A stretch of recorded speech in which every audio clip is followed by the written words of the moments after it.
तैमूर साहब के पास अल्लाह का दिया सब कुछ था। अच्छी नौकरी, अच्छा घर और नेक सीरत वफाशार बीवी, जिसकी अच्छी और बेहतरीन तरबियत का अक्स उनके तीनों बच्चों में साफ झलकता था। बड़ी बेटी फायजा जो बीए कर चुकी थी और आजकल उसके रिश्ते के सिलसिले में बातचीत चल रही थी। उससे छोटा साजिद था जो इंटर कर रहा था, और साजिद से 1 साल छोटी शगुफ्ता फर्स्ट ईयर में पढ़ती थी। शगुफ्ता 16-17 साल की एक खूबसूरत और गुड़िया सी लड़की थी। छोटी होने के बाइस वो माँ बाप की ही नहीं, अपने बहन भाइयों की भी लाडली थी। मगर बावजूद इसके शगुफ्ता में रिवायती जिद और बिगाड़पन नहीं आया था। वो सबका एहतराम करती थी। अपनी उम्र के बरखिलाफ वो संजीदा मिजाज और कमगो लड़की थी। शायद ये उसकी फितरत का हिस्सा था, या फिर उन अजीब व गरीब और पुरस्रार हालात का शाखसाना था जिसने उसे मजीद कमगो और गुमसुम सा कर दिया था। घर में सबसे छोटी होने के बाइस उसमें जो थोड़ी बहुत शौक़ी और शरारत थी, वो भी अब उन पुरस्रार हालात की वजह से मफकूद होकर रह गई थी। बचपन में उसे डरावने ख्वाब आते थे, मगर ये कोई अहम बात ना थी। इस उम्र में बच्चों को ऐसे ख्वाब अमूमन आते ही हैं। तिब्बी नुक्ता नज़र से नमक की ज़्यादती और पेट की खराबी इसका सबब होता है। फिर उम्र के साथ साथ खुद ब खुद ऐसे डरावने ख्वाब मादूम होने लगते हैं। लेकिन शगुफ्ता के साथ ऐसा ना हुआ। पहले तो उसे कभी कभार ही ये ख्वाब आते थे, मगर जैसे जैसे वो बड़ी होने लगी तो उनमें बजाय कमी के इजाफा होता चला गया। अब जबकि वो 16-17 साल एक जवान लड़की थी, ये ख्वाब एक तवातुर के साथ आने लगे थे। अब तो कई बार वो रातों में अचानक चीख मारकर बेदार हो जाया करती थी। तैमूर एक पढ़े लिखे और समझदार आदमी थे। शगुफ्ता की कमगोई और संजीदा रोई को वो उसकी गैर मामूली हसास तबीयत पर ही महमूल करते थे। इसलिए उन्होंने शगुफ्ता के मसले पर ज़्यादा तवज्जो न दी और सिर्फ इतना हल निकाला कि उसे कमरे में अकेला नहीं सोने दिया जाता था। अब वो अपनी माँ के साथ सोया करती थी, या फिर कभी उसकी बड़ी बहन फायजा सो जाती थी। एक सबसे अहम बात जो शगुफ्ता ने नोट की थी, वो ये थी कि डरावने ख्वाबों की नौइयत मुख्तलिफ नहीं थी। उसे सिर्फ एक तन्हाई, खौफनाक और भयानक चेहरा नजर आता था। किसी गैर इंसानी मखलूक का भयानक चेहरा जो उसके करीब आते आते मजीद करी और खौफनाक हो जाता था। तब वो खौफजदा होकर चीख पड़ती और नींद से बेदार हो जाती। फिर एक अजीब बात हुई। ये डरावने ख्वाब आना खुद ही बंद हो गए थे। कई रोज बीत चुके थे, ये ख्वाब आना अब बिल्कुल ही बंद हो गए। शगुफ्ता ने ही नहीं बल्कि दीगर घर वालों ने भी सुकून का सांस लिया था। चंद दिन मजीद इसी तरह खैरियत से गुजर गए। एक रोज शगुफ्ता की आधी रात को अचानक आंख खुली तो उसे अपने हलक में प्यास की शिद्दत से कांटे चुभते महसूस हुए। रात अपने निस्फ पहर में थी। हर सू खामोशी और सन्नाटा तारी था। शगुफ्ता पानी लेने के लिए बेड से उठी। अब वो अकेली ही कमरे में सोती थी। कमरे में 0 वोल्ट का बल्ब रोशन था। वो अपने कमरे से निकलकर ड्राइंग रूम में आई। यहाँ भी मध्यम रोशनी थी। वो फ्रिज के पास आई और ठंडे पानी की बोतल निकालने लगी।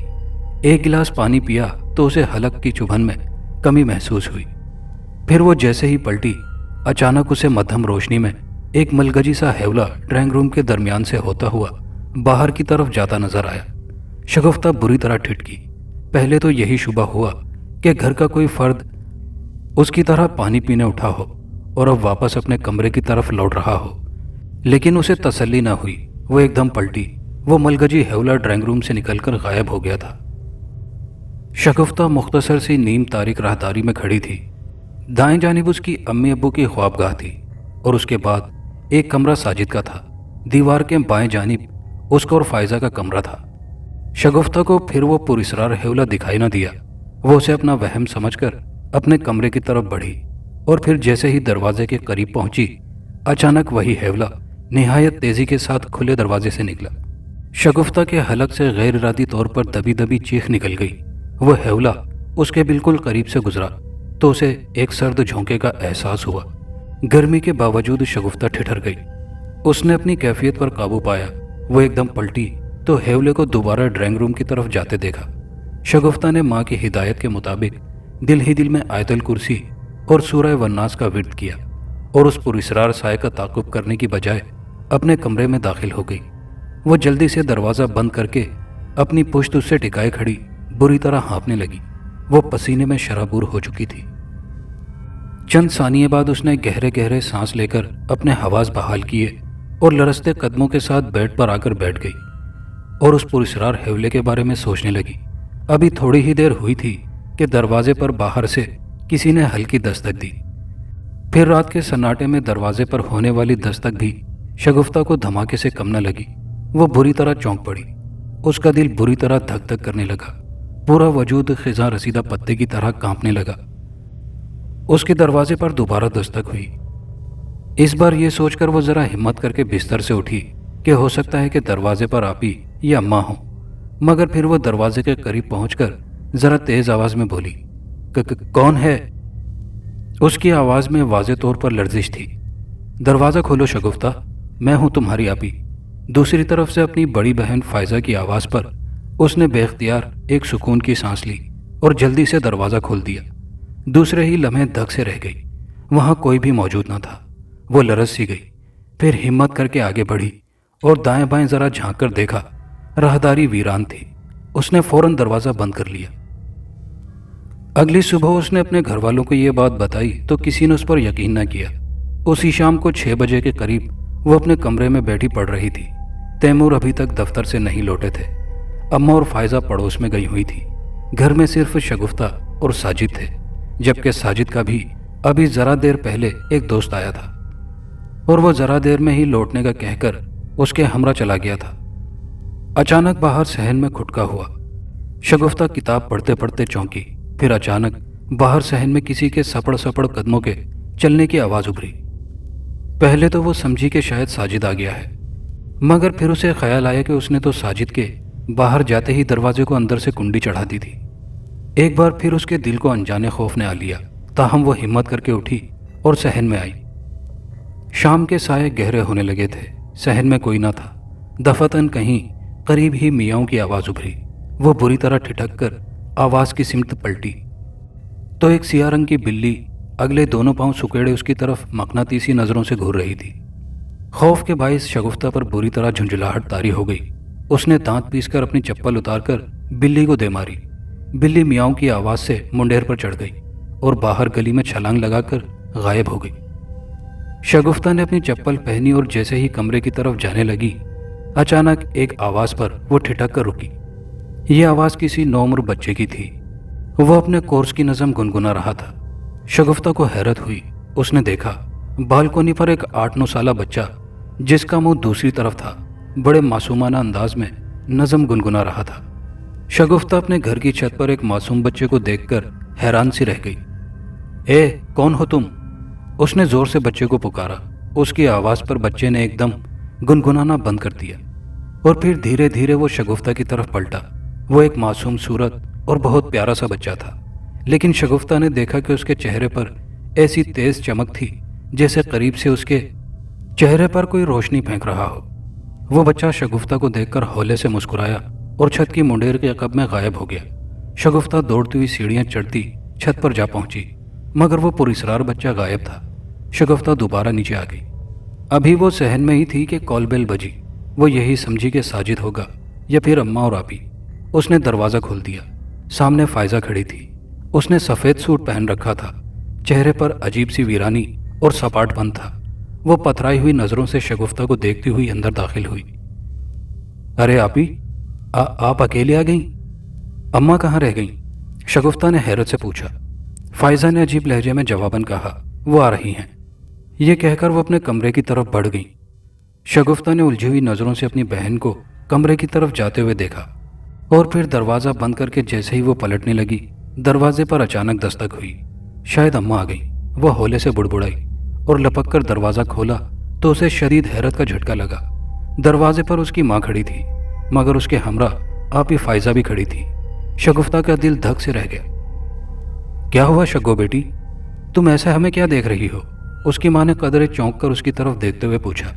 شگفتہ حیرت و خوف کے ملے جلے تاثرات کے ساتھ کبھی سامنے اماں کے ساتھ کھڑی اپنی آپی فائزہ کو دیکھتی تو کبھی مڑ کر اپنے عقب میں اس کمرے کی طرف جدھر تھوڑی دیر پہلے ہی فائزہ داخل ہوئی تھی۔ پھر جانے شگفتہ کو کیا ہوا کہ وہ فوراً کمرے کی طرف دوڑی اور اندر جھانکا تو کمرہ خالی تھا۔ اس نے اماں اور فائزہ کو ساری بات بتائی تو اماں نے اپنا ماتھا پیٹ ڈالا۔ پتہ نہیں کیا ہو گیا ہے تجھے، अजीबो गरीब बातें करती रहती है। भला फाइजा कब आई थी? वो तो अभी मेरे साथ ही आई है। मैं सच कह रही हूँ अम्मा, शगुफ्ता ने हिरासा लहजे में कहा।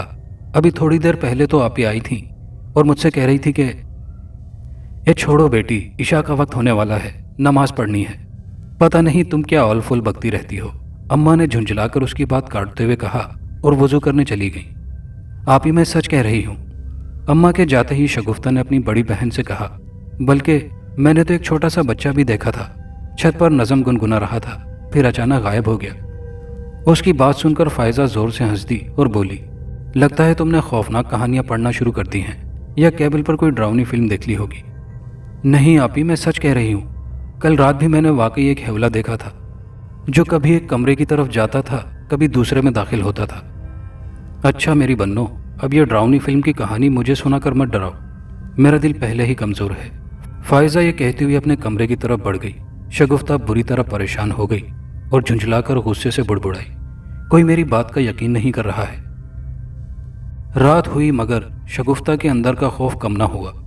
उसने बड़ी मिन्नत समाजत करके फायजा को आज रात अपने कमरे में सोने पर राजी कर लिया। कमरे में डबल बेड था। वॉल क्लॉक रात का 1 बजा रहा था। दोनों बहनें एक ही बेड पर लेटी हुई थी। फायजा दूसरी तरफ करवट बदले गहरी नींद में डूबी हुई थी, जबकि शगुफ्ता की आंखों से नींद अभी कोसों दूर थी। वो अभी तक अंदर के नामालूम खौफ के बायस सो नहीं पा रही थी। अगरचे उसके दिल को एक ढारस थी कि उसकी बहन साथ थी, मगर फिर भी न जाने क्यों उसे अपने अंदर अजीब सी बेचैनी महसूस हो रही थी। कमरे की लाइट गुल थी, सिर्फ 0 पावर का सब्ज बल्ब रोशन था। शगुफ्ता सोने की कोशिश करने लगी। अचानक 0 पावर का बल्ब ऑफ हो गया। छत पर चलता हुआ पंखा भी बंद हो गया। कमरे में यकायक गहरी तारीकी छा गई। इस कमबख्त लाइट को भी आज ही जाना था, शगुफ्ता गुस्से से बुड़बुड़ाई। गर्मियों में खास तौर पर लाइट का यूं गैर एलानिया ब्रेकडाउन अब आम सी बात हो गई थी। इसलिए बेड साइड टेबल की दराज में मोमबत्ती और माचिस मौजूद रहती थी। शगुफ्ता ने तारीकी में बेड साइड टेबल की दराज में टटोल कर माचिस और मोमबत्ती निकाली, फिर एक तीली जलाकर मोमबत्ती रोशन कर दी। कमरे में मकदूर भर रोशनी फैलने लगी तो शगुफ्ता के दिल की बेतरतीब धड़कनें मामूल पर आईं। उसने जलती हुई मोमबत्ती वहीं बेड साइड टेबल की सतह पर थोड़ा मोम गिराकर चिपका दी और बेड पर सुकड़ सिमट कर बैठ गई। उसकी बहन फायजा अभी तक दूसरी तरफ करवट लिए गहरी नींद में गर्क थी। दीवार पर शगुफ्ता का साया बेड पर बैठने के अंदाज में लरसता नजर आ रहा था। अचानक शगुफ्ता की गैर इरादी निगाह दीवार पर लर्जा अपने साए पर पड़ी। तब अचानक वो दहशत के मारे लरस गई। उसने देखा कि उसका साया बेड से उठकर खड़ा हो गया और लरसता हुआ छत की तरफ हरकत करने लगा। शगुफ्ता खौफ के मारे पसीने में शराबूर हो गई। उसे अपना दिल रुक रुक कर धड़कता महसूस होने लगा। उसने फौरन अपनी बहन फायजा को जोर जोर से झंझोड़ कर जगाना चाहा, मगर वो तो जैसे घोड़े बेचकर सो रही थी, जरा भी टस से मस ना हुई।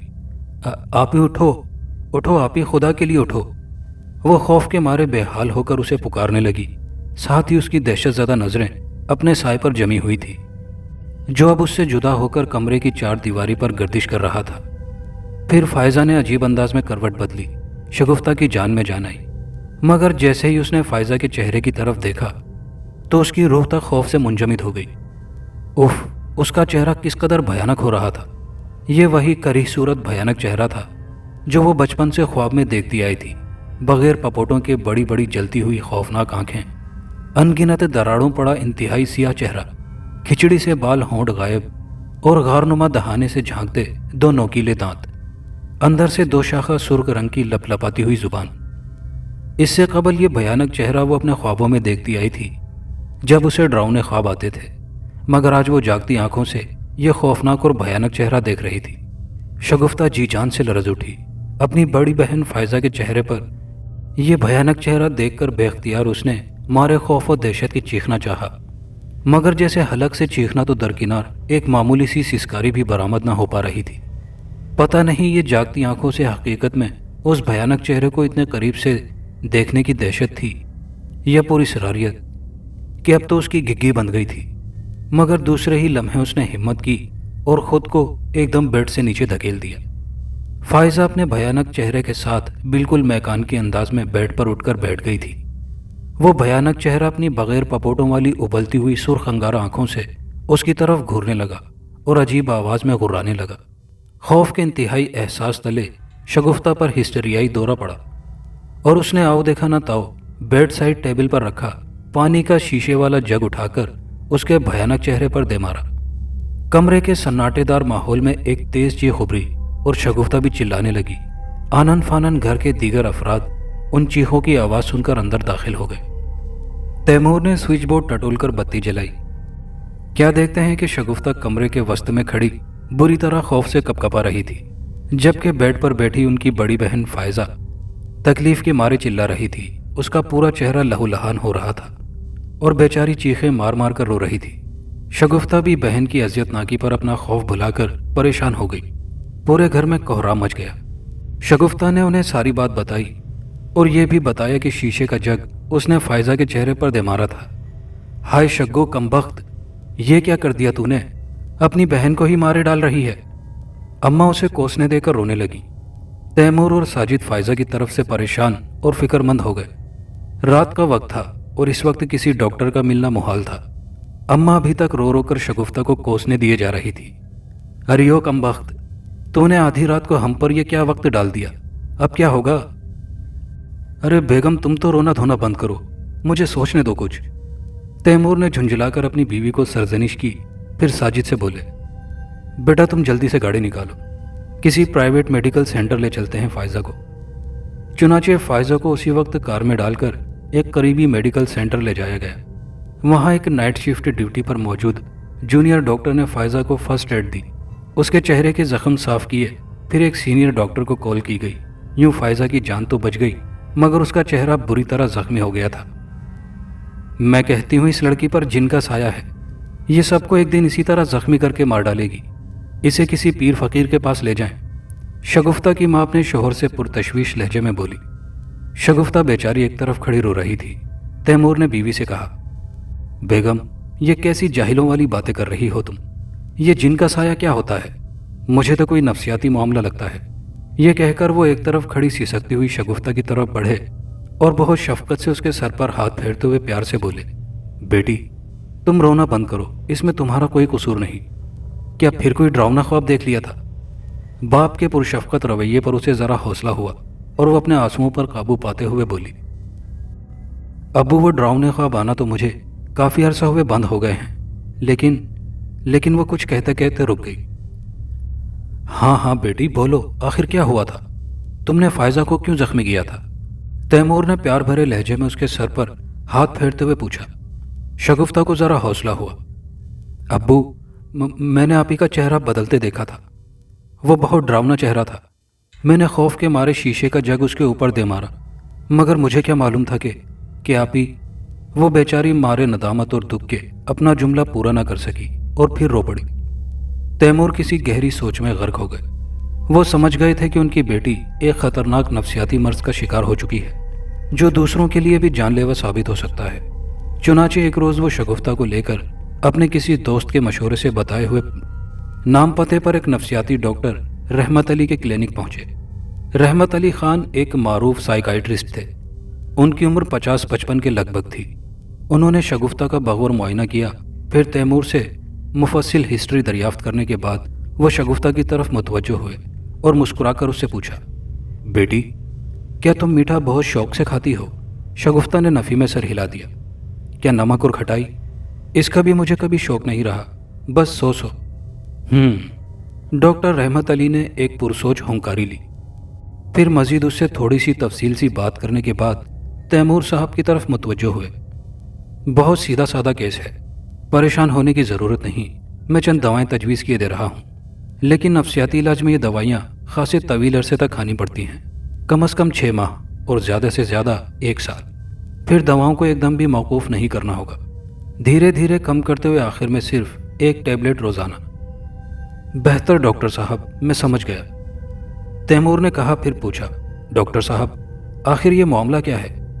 اس کی کوئی وجوہات، کوئی تو توجہ ہوگی، یہ عام کیس ہے، ہم روزمرہ ان کیسز کو ڈیل کرتے ہیں۔ ڈاکٹر صاحب ہولے سے کھنکار کر بولے، آپ تو پڑھے لکھے آدمی ہیں، اس لیے آپ نے بہت اچھا کیا کہ اسے میرے پاس لے آئے۔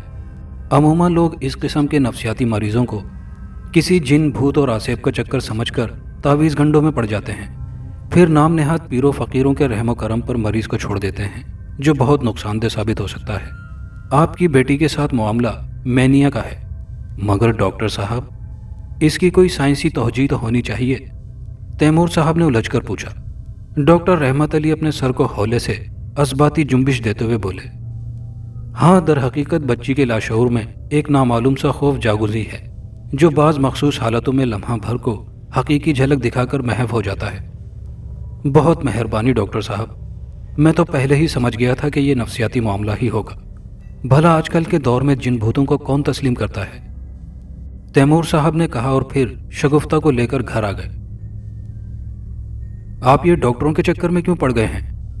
تیمور کی بیگم نے ان کے گھر لوٹتے ہی برا سا منہ بنا کر کہا، ان کے بس کی بات نہیں ہے یہ، مجھے پورا یقین ہے ہماری شگوں پر کسی آسیب کا ہی سایہ ہے۔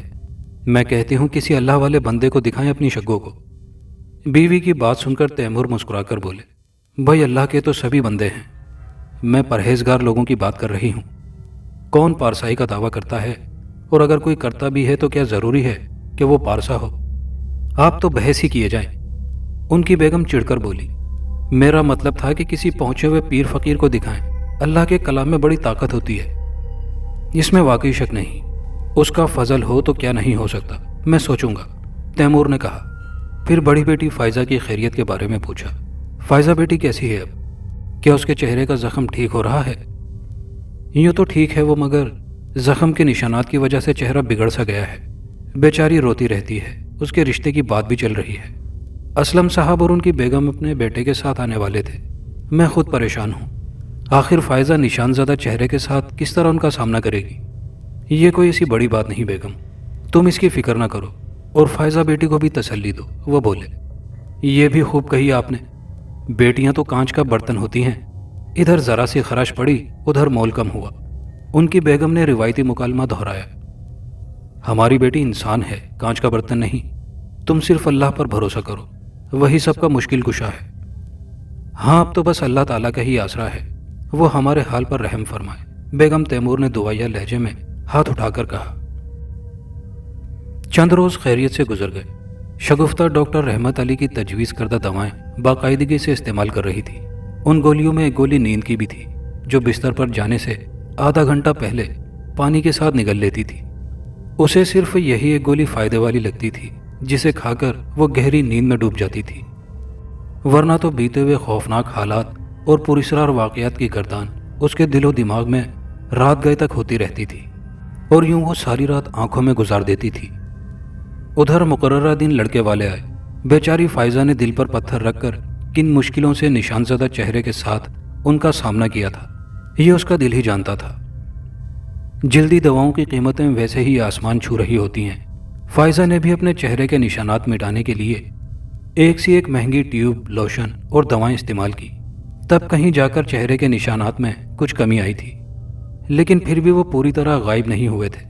چنانچہ نتیجہ یہ نکلا کہ لڑکے والوں نے خوب ناک بھوں چڑھائی اور کچھ اچھا تاثر نہ دیا۔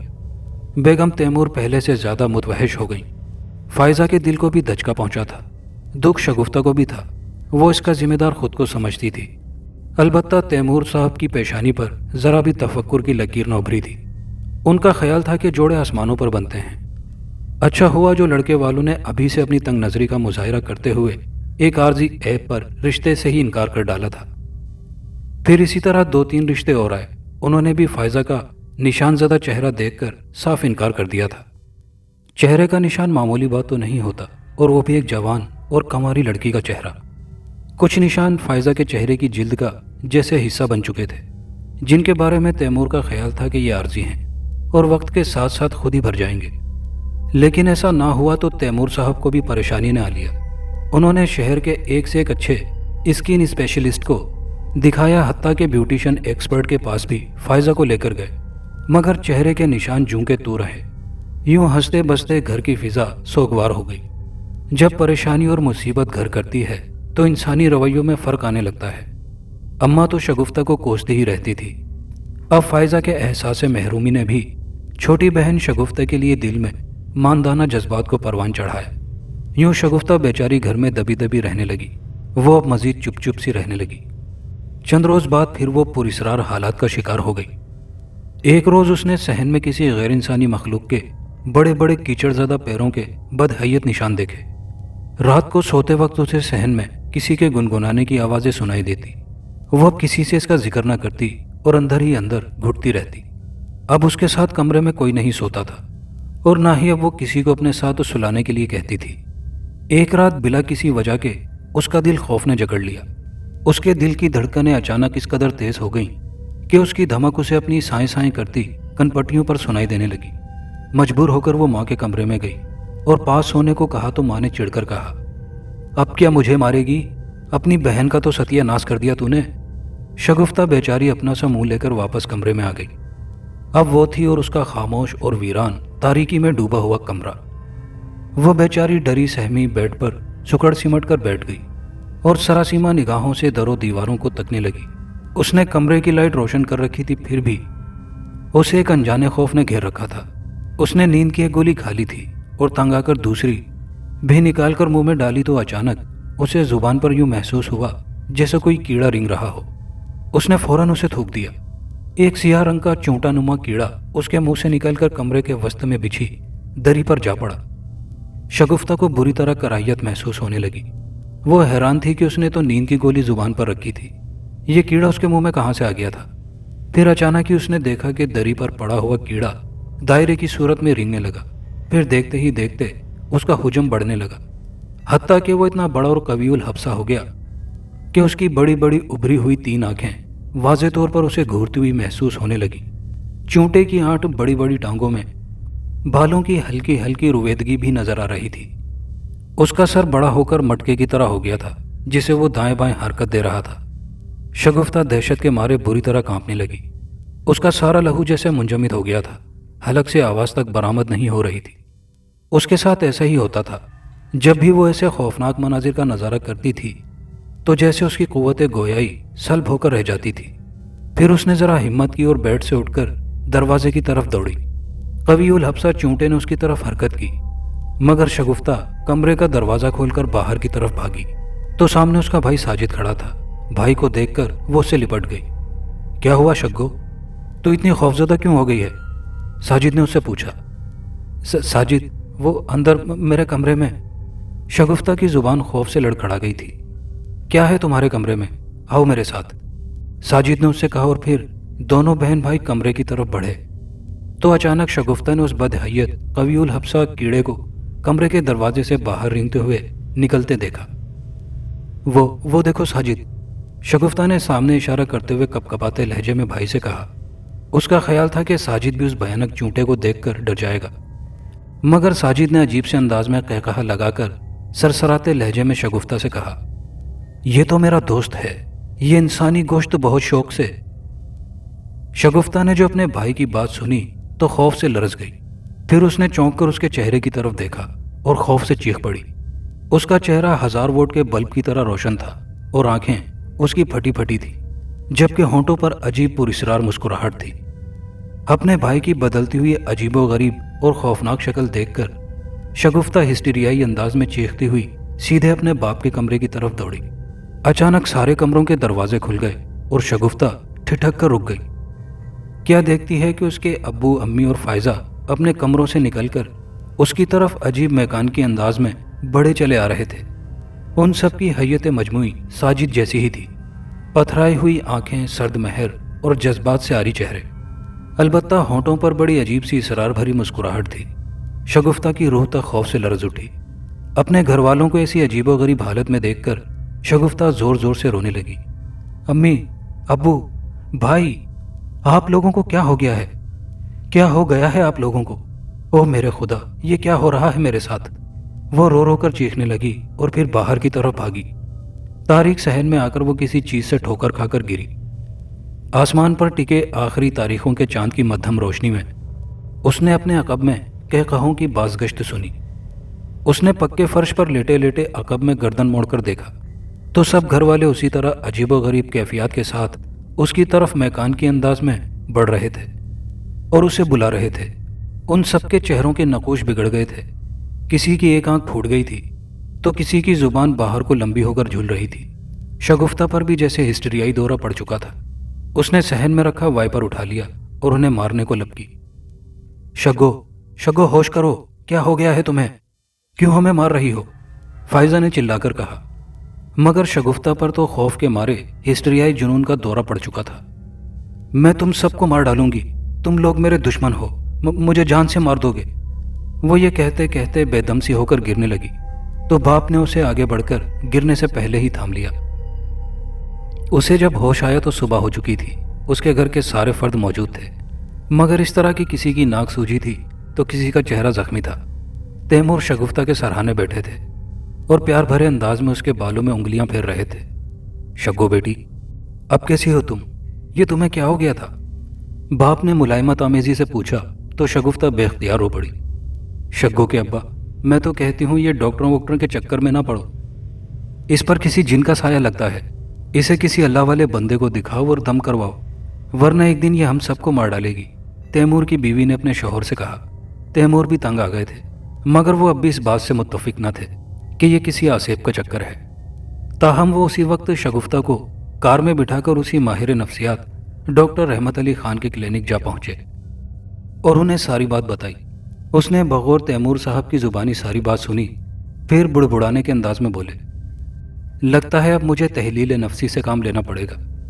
फिर वो शगुफ्ता को लेकर एक दूसरे निस्बतन छोटे कमरे में आए और उसे सामने एक काउच पर नीमदराज होने को कहा। उसके बाद उन्होंने कमरे की लाइट ऑफ कर दी। कमरे में अब मध्यम रोशनी थी जिसका मखरज नजर नहीं आ रहा था। शगुफ्ता खामोशी से जाकर काउच पर नीमदराज हो गई। डॉक्टर रहमत अली उसके बिल्कुल करीब एक स्टूल पर बैठ गए और बगौर शगुफ्ता के चेहरे की तरफ घूरने लगे। शगुफ्ता की भी यकटिक नजरें उनके खामोश चेहरे पर जमी हुई थी। फिर अचानक डॉक्टर रहमत अली उसकी तरफ कुछ कहने के लिए झुके तो अचानक उनका चेहरा भयानक हो गया। शगुफ्ता के हलक से जोरदार चीख खारिज हुई और उसने हिस्टीरियाई अंदाज में चीख कर उनका चेहरा नोच डाला और बाहर भागी। दूसरे कमरे में तैमूर साहब सर पकड़े बैठे थे। बेटी को यूं हिजियानी अंदाज में चीखते हुए कमरे से निकलते देखा तो एकदम उठ खड़े हुए। इसी दौरान डॉक्टर रहमत अली खान अपने खराश ज़दा चेहरे पर रुमाल फेरता हुआ नमूदार हुआ और उसे सारी बात से आगाह किया। नहीं भाई, मैं इसका इलाज नहीं कर सकता, बहुत खतरनाक लड़की है ये, इसे ले जाकर पागल खाने में दाखिल कर दो, डॉक्टर रहमत अली खान ने बदहवासी आवाज में कहा और तैमूर साहब खामोशी से शगुफ्ता को लेकर घर आ गए। शगुफ्ता के मोहल्ले में परचून की एक छोटी सी दुकान थी जहां अमूमन एक 20-22 साल लड़का नासिर बैठा करता था। दुकान घर से मुत्तसिल ही थी। ये उसके मामू सईद अहमद का घर था। वो बे औलाद थे, नासिर भी यतीम था, इसलिए वो उन्हीं के पास रहता था और दुकान भी तकरीबन वही संभालता था। शगुफ्ता को वो अक्सर कॉलेज से आता जाता देखा करता था। शगुफ्ता भी कभी कभार सौदा सलफ लेने उसकी दुकान पर आती रहती थी। नासिर उसे पसंद करता था और बड़ी पुरिश्तियाक नज़रों से उसे देखता रहता था, मगर कभी उसने शगुफ्ता के साथ बदतमीजी करने की कोशिश नहीं की थी। लेकिन उसका दिल शगुफ्ता से इजहार मोहब्बत करने के लिए मचलता ज़रूर रहता था। वो हर बार तहिया करता कि आज शगुफ्ता से अपने दिल की बात कहकर रहेगा, मगर जब शगुफ्ता उसकी दुकान पर आती तो गोया ज़बान तालू से चिपक जाती। इस दौरान उसने एक सूटिड बूटिड शख्स को भी देखा था और ये एक अजीब बात थी कि जब भी शगुफ्ता उसकी दुकान पर सौदा सलफ लेने के लिए आती थी तो ये पुरिसरार शख्स भी अचानक न जाने कहाँ से नमूदार हो जाता और ज़रा दूर खड़ा अजीब अजीब नज़रों के साथ उन दोनों को घूरता रहता। एक रोज़ जब शगुफ्ता उसकी दुकान से निकली तो वो शख्स गायब होने की बजाय दुकान की तरफ बढ़ा। नासिर उसे अपनी तरफ बढ़ता देखकर चौंक सा गया। वो पुरिसरार शख्स उसके करीब आकर अजीब सी इसरार भरी मुस्कुराहट के साथ उससे बोला, क्यों मियाँ, उस लड़की से मोहब्बत करते हो? नासिर उसके इस अचानक सवाल पर पहले तो गड़बड़ा सा गया, फिर बोला, नहीं तो। हमारा झूठ मत बोलो मियाँ, वो शख्स मुस्कुरा कर बोला, सच बोलोगे तो हम तुम्हारा काम आसान कर देंगे। तब बेख्तियार नासिर ने इस बात में सर हिला दिया। ये हुई ना बात, अब जैसा हम कहें वैसा ही करो, मंजिल पालोगे अपनी। अब फिर कभी ये लड़की आए तो इजहार मोहब्बत कर देना, समझे? मैं फिर आऊँगा। ये कहकर वो चला गया। नासिर उलझ कर रह गया था, न जाने कौन था, वो सोचने लगा। तैमूर साहब डॉक्टर रहमत अली खान से बिल्कुल मायूस हो चुके थे। जिनों भूतों और आसेबी बातों पर भी उनका एतकाद न था। वो बुरी तरह परेशान हो गए थे کہ پھر آخر یہ معاملہ کیا ہے؟ کیا واقعی ان کی بیٹی شگفتہ کے ساتھ کوئی ایسا ہی پراسرار معاملہ تھا یا وہ پاگل تھی؟ کوئی نہ کوئی بات تو ضرور تھی، وہ سوچنے لگے، لیکن ان کی سمجھ میں نہیں آ رہا تھا کہ وہ کیا کریں، کس سے مشورہ کریں اور کس سے مدد مانگیں۔ ادھر باز جانے والے انہیں یہی مشورہ دے رہے تھے کہ انہیں فوراً کسی اللہ والی بزرگ ہستی سے ضرور رجوع کرنا چاہیے۔ سب محلے والے اس بات پر متفق تھے کہ ان کی بیٹی شگفتہ پر کسی جن کا سایہ ہے، جو نہ صرف خود تیمور صاحب بلکہ ان کے خاندان کے لیے بھی خطرناک ثابت ہو سکتا ہے، اور کوئی بعید نہیں کہ اس خطرناک آصف کا دائرہ کار پورے محلے کو ہی اپنی لپیٹ میں نہ لے لے۔ محلے والوں نے تو یہاں تک تیمور صاحب کو دھمکی دے ڈالی تھی کہ اگر انہوں نے بہت جلد صورتحال پر قابو نہ پایا تو پورے محلے والے نہ صرف ان کا سوشل بائیکاٹ کریں گے، بلکہ ہو سکتا ہے کہ انہیں یہاں سے بے دخل کرنے کے بارے میں کوئی سخت قدم اٹھانا پڑے۔ ان حالات میں تیمور صاحب کے قریبی اور مخلص دوست مولانا حافظ اللہ نے کسی اللہ والے نیک بزرگ کے پاس جانے کا مشورہ دیا، جو ٹالی والے بابا کے نام سے مشہور تھے۔ دوستو، یہ کہانی ابھی جاری ہے، کہانی کا بقیہ حصہ اگلی ویڈیو میں ملاحظہ کیجیے گا، اور کہانی کیسی لگی کامنٹ باکس میں اپنی قیمتی رائے کا اظہار ضرور کیجیے گا، اور دوستوں سے گزارش ہے کہ ویڈیو کو زیادہ سے زیادہ لائک اور شیئر کیا کیجیے۔ شکریہ۔